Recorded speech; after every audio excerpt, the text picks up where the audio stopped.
On vous a montré toute cette histoire. Il avait été tué par une personne et ces messieurs étaient intitulés les capitaines Botson, comme on a eu à étudier sûrement à l'école dans le cours d'histoire, je crois vers 5e primaire, 6e, je vois même à l'école secondaire qu'on a poursuivi avec cette histoire de Moussiri.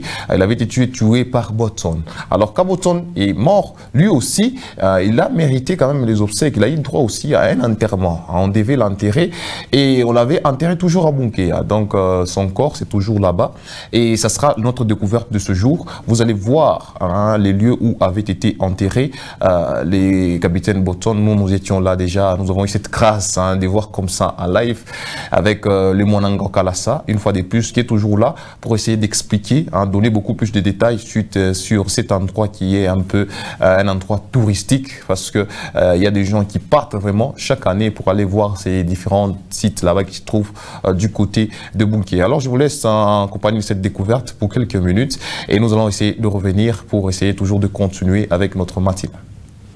Fidèles téléspectateurs de Wangu Télévision, bonjour de partout où vous êtes en train de nous suivre en ce moment.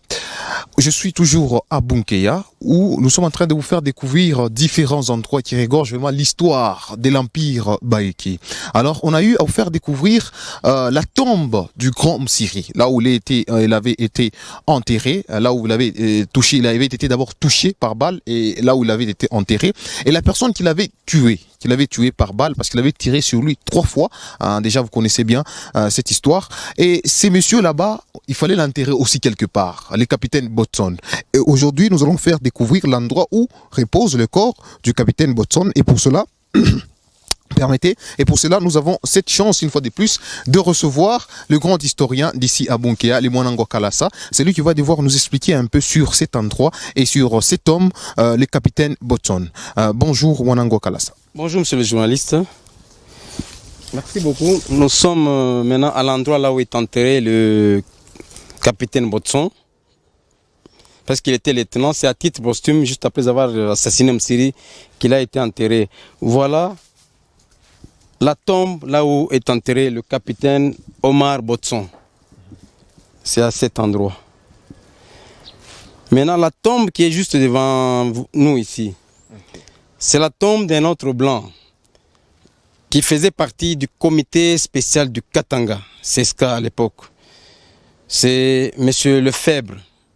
Lui n'a rien à voir avec notre histoire. Mais c'est juste quand il avait connu aussi la mort au Katanga, que le blanc à l'époque ont préféré venir l'enterrer là où était enterré le capitaine Botson. Lui c'était un géographe. Il faisait partie du comité spécial du Katanga. Il était né vers 1895 et décédé en 1924. Lui n'a rien à voir avec notre histoire. Mais devant nous, vous voyez, c'est ça la tombe, là où est enterré le capitaine Omar Botson. Bien sûr, il y a une plaque. Là où on a écrit, c'est ici que repose le capitaine Botson Omar. Mort pour la civilisation à Bunkéa le 20 décembre 1891. Beaucoup nous ont toujours posé la question, mort pour la civilisation. C'est pas peut-être à nous de répondre. C'est à tout Katangais, tout Africain, tout Congolais qui doit répondre. Si pour lui, mort pour la civilisation, c'était venir assassiner le roi Msiri dans son royaume et dans la résidence de la paix, là, voilà, au moins nous on se limite à notre histoire. Le roi Msiri a été assassiné par le capitaine Botson et Botson a été enterré ici. C'est cet endroit, c'est là où habitait le blanc, l'expédition qui était venue. C'était le Kral, le Maria da Fonseca, une des reines parmi les 500 femmes que le roi Msiri avait. Parce que parmi les 500 femmes, Msiri avait 2 reines des souches portugaises. Il y avait la Maria da Fonseca, celle qui avait trahi le roi Msiri, et la Maria Margarita. Voilà au moins l'endroit où nous nous trouvons avec vous. C'est ici que repose le corps du capitaine Botson. Et nous les Baïékés, chaque fois quand on fait les cérémonies, quand on commémore la mort du roi Msiri, notre fête nationale, et tout Mouyéké là où il est, que ce soit en Europe, aux États-Unis, partout dans tous les continents, chaque 20 décembre pour nous c'est une date historique. Et même cet endroit, on l'arrange toujours. Parce que ça fait partie de notre histoire. Pour montrer que nous ne sommes pas des conflictuels. Et je vois ici devant, on dirait qu'il y a des gens qui ont fait un feu. C'est comment ça? C'est un lieu qui, apparemment, c'est comme si c'est délaissé en quelque sorte. Hein. C'est pas délaissé, on met toujours la poubelle, surtout pendant la période de festivité. Vous savez, là, nous sommes pendant la saison sèche. Il y a peut-être certaines personnes qui passent, vous connaissez, il peut y arriver des fois, peut-être, il y a d'autres qui sont mal intentionnés, des personnes qui peuvent passer peut-être pour autre chose, mais sinon, cet endroit a toujours été arrangé et on l'arrange et c'est toujours propre.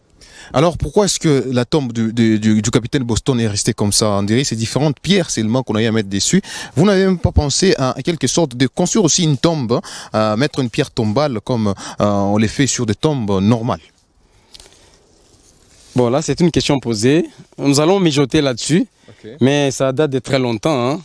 Nous avons aussi trouvé ça, parce qu'il était mort en 1891. Je n'étais pas encore né. Et en tant qu'historien, nous avons trouvé aussi. Et on continue parce que nous étions toujours à côté de nos aînés. Et peut-être ils ont préféré que ça reste comme ça pour que ça montre que c'était au 19e siècle. Vous voyez un peu, les mondes évoluent. Voilà, fidèles téléspectateurs, vous venez de suivre le Mwanangwa à Kalassa, un prince, un grand historien ici à Bunkea. Vraiment, vous sentez déjà qu'il a vraiment cette histoire de son empire. Voilà, il a vraiment cette histoire. Et l'histoire, ça s'est transmis de génération en génération. Il a reçu aussi de ses aïeux. Et lui aussi garde ça comme valeur. Et à chaque fois, ici, il voit des gens comme nous, qui avons d'ailleurs cette chance. Il nous a relaté les faits. Alors, on a eu à découvrir vraiment la tombe. Hein, c'est ici où était enterré le capitaine Boston. Vous avez suivi, on a suivi déjà son exposé, il nous a bien expliqué tout ce qui s'est passé ici. Donc c'est ici où repose le corps de ce grand capitaine, de ce grand capitaine, il faut dire c'est grand parce qu'il est aussi entré dans l'histoire. Alors pour vous tous qui vous demandez, qui vous posez des questions, en tout cas où était enterré, parce que on apprend même des gens chez nous là-bas à Colosie ailleurs son corps avait été rapatrié en Belgique, mais non, son corps n'avait pas été rapatrié en Belgique, son corps est toujours ici à Bunkea et c'est à cet endroit où se repose éternellement le corps et l'esprit de cet homme, le capitaine Boston. Merci beaucoup à vous et merci à vous tous. Restez toujours en compagnie de notre télévision car les bonnes choses, c'est ici chez nous. Voilà, déjà vous venez de suivre cet élément de découverte et déjà tout a été dit, tout a été clair, net et précis. Il n'y a pas d'autre chose déjà à ajouter avec notre découverte d'aujourd'hui. Et demain, nous allons essayer de revenir encore. Cette fois-ci, ce sera en compagnie de mon confrère Jean Pilaïlaï. Une autre magnifique découverte, toujours à Bunkea, qui va essayer de vous donner quand même l'histoire, qui va essayer de vous retracer aussi l'histoire en images et en son, comme je le dis toujours, pour que vous ayez au moins, vous sachiez, vous voyez aussi des choses qu'on a étudiées souvent que dans des livres. Voilà, c'était là notre rubrique de découverte. Alors, déjà, fidèles téléspectateurs, vous sentez déjà qu'il est déjà 9h passé déjà des quelques minutes et nous sommes en train d'étendre déjà